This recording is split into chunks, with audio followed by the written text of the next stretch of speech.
Donc là, on va procéder à la mise en service d'une borne top down. Donc on va sur l'Apple Store. On va télécharger l'application qui s'appelle Pulse QAC. Obtenir. Donc on ouvre. Voilà. Donc il faut autoriser le Bluetooth. Et ensuite, il y a pas mal d'autorisations qu'on va lui mettre par la suite. Donc, bon là, on est obligé d'accepter. C'est les directives protection personnelle. Accepter. Donc là, c'est les notifications. On autorise. Donc quand on arrive à cet écran-là, donc soit on a déjà un compte et on s'identifie, soit il faut cliquer sur s'inscrire. Donc on clique sur s'inscrire. Il marche quand même. Ouais, il marche. S'inscrire. Ensuite, là, vous allez rentrer votre adresse mail. Vous allez écrire deux fois un mot de passe. Vous allez écrire un mot de passe que vous allez répéter 2 fois. Et ensuite, on va demander un code de vérification. D'accord. Ok, donc on va cliquer sur obtenir le code de vérification. Ça, il faut me l'envoyer normalement. Voilà, confirmer. L'email a été envoyé. Confirmer. Non, si vous ne trouvez pas, cherchez-le dans le dossier spam. C'est ça.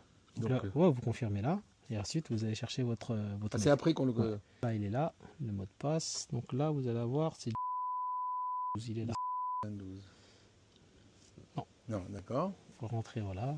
Vous faites s'inscrire. Ah, c'est pas grave. Accepter. Accepter, continuer. Voilà. Donc là, vous êtes le compte est créé. Donc là, D'accord. tous vos identifiants sont enregistrés. Vous faites se connecter. Vous cliquez juste là avant pour éviter qu'il vous pose la question après. Voilà, connexion réussie. Donc là, on est sur les caractéristiques du véhicule. Ça, à tête reposée, la capacité de la batterie, l'autonomie. Et le nom du véhicule aussi, vous pouvez le renommer. Donc on peut faire continuer. Là, on vous demande le coût par litre d'essence et le prix du kilowattheure. Pour qu'on fasse la différence. Voilà, pour qu'il fasse l'économie que vous auriez eu par rapport au prix de l'essence. Donc là, ce qui est le plus important pour vous, c'est le prix du kilowatt ici. Ouais. Si vous le connaissez. C'est 0,25. 0,25.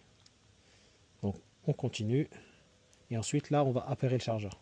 Donc pour appairer le chargeur, on fait ajouter. C'est un Pulse Q AC Pro qu'on doit ajouter. Donc là, on autorise la position dans le téléphone. On fait appairer le chargeur. Là, il l'a trouvé. Il a fait une recherche Bluetooth, il l'a trouvé. On clique dessus. On fait suivant. Et là, on l'entend biper. Ah, c'est connecté. Super. Donc on va lui mettre maintenant les paramètres réseau. Donc là, sur les paramètres réseau, il a mis un message. Vous voyez, on est revenu directement sur l'application et c'est passé. Là, il a reconnu la voilà, Wi-Fi. parce que vous êtes connecté à ce Wi-Fi là. Et là, on va juste aller récupérer. Du coup, on fait coller, connecter. Donc là, on était limite tout à l'heure avec le portable sur le Wi-Fi. Lui-même peut avoir des difficultés pour être en Wi-Fi. Voilà, là, il l'a pris. Je sais qu'il l'a pris parce que le voyant Wi-Fi s'est allumé, vous voyez. Ah oui, le voyant ici, d'accord. Le voyant, donc dès qu'il s'allumait, je sais qu'il l'a pris. Voilà, donc il l'a pris. Donc là, c'est le nom du chargeur, Pulse Q, mais vous pouvez l'appeler maison, domaine, voilà. On fait terminer. Donc là, c'est toutes les explications de la borne que je vais vous expliquer tout de suite. Donc on va sauter. Et du coup, là, vous avez la page principale de la borne. Vous avez l'état de la borne, connecteur débranché, le numéro de série. Et là, si on va dans les paramètres, on a l'équilibrage de charge qui est ici. Donc là, on va l'ajouter et on va définir le seuil maximum que l'installation accepte, qui correspond à votre puissance d'abonnement. D'accord. Donc on fait ajouter, autoriser. Là, on va chercher le carton, hop là, du délestage. Donc il faut bien scanner le code barre et pas le QR code. Donc on le présente juste devant. Voilà. Donc voilà, donc quand on scanne, on récupère directement le numéro de série. On fait ajouter Pulse QDLB. On fait définir la charge. Confirmer. Là, on a besoin de repasser en Bluetooth pour qu'on soit sûr qu'on ne fasse pas le réglage depuis Marseille et qu'on soit bien à côté de la borne. Donc on clique sur la borne, on valide le Bluetooth, on fait suivant. Pour faire le réglage, c'est simple, on fait la puissance souscrite multipliée par 5. Donc là, 12 x 5, ça fait 60 ampères. Tac. Ouais, donc là, on est sûr, même si vous êtes à 15, on ne dépassera jamais 12. Voilà. Il vaut mettre en dessous qu'au-dessus, parce que sinon, donc, nous, ça va sauter. Ouais. Pour le rapport, on a besoin de prendre cette page-là en photo. Voilà, qui prouve bien comme quoi on a bien paramétré le délestage. Donc là, c'est OK.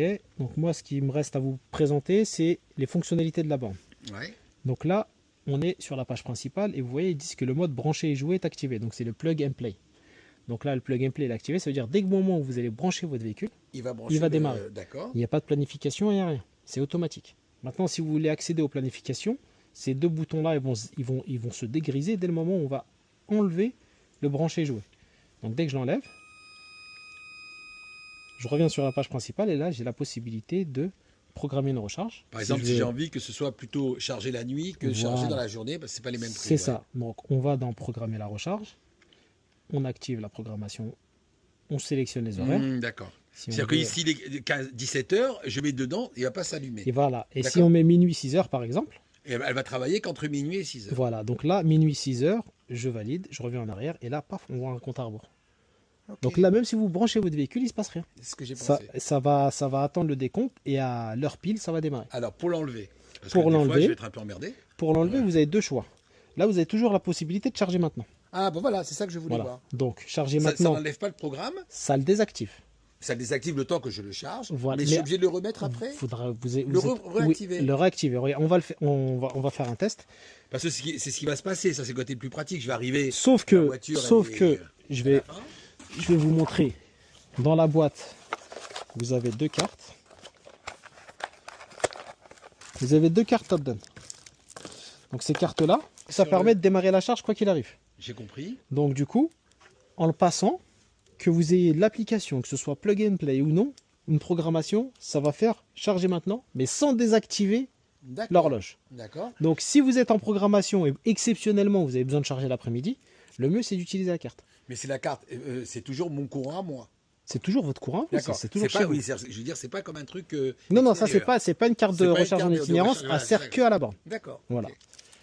Donc là on a fait le tour des fonctionnalités. Si on veut se remettre en branché et jouer, on l'active.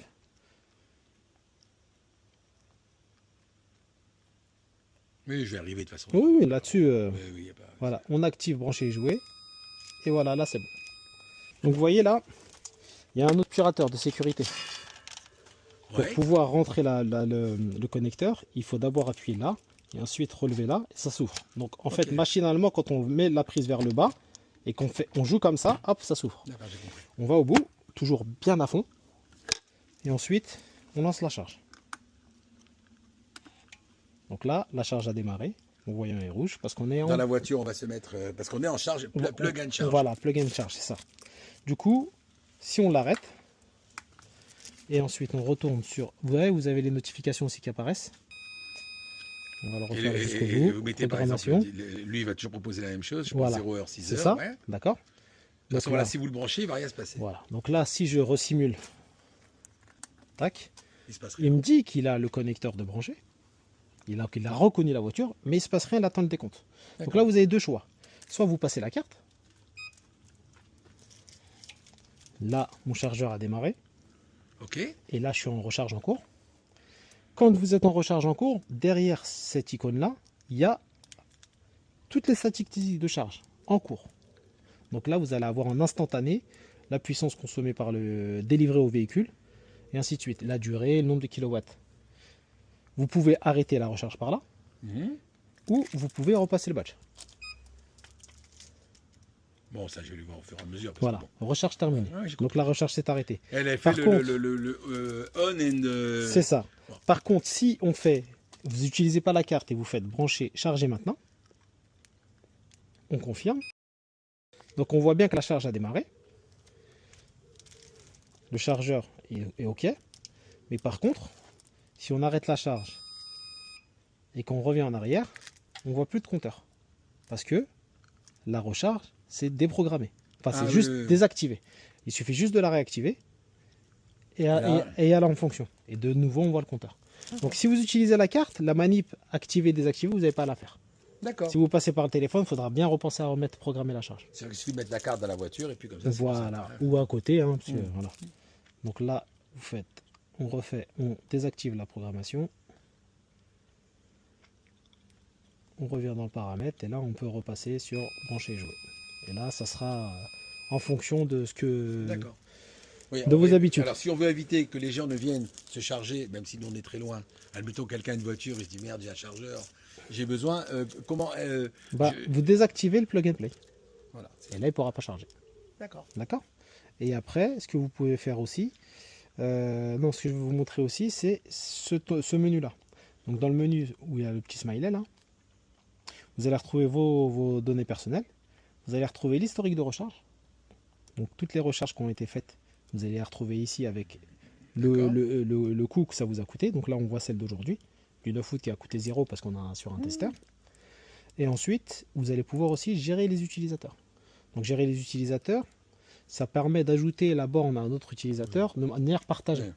Donc il faut juste créer un compte sur PulseQ, vous rentrez son adresse mail et automatiquement, elle reçoit un mail, il clique dessus et la personne peut avoir l'accès à la borne. Notre voiture via électrique. C'est ça. Et après, ce qu'il me reste à vous montrer, c'est paramètres des paramètres. Là, vous allez retrouver le prix du kilowattheure si jamais il bouge, vous voulez l'ajuster.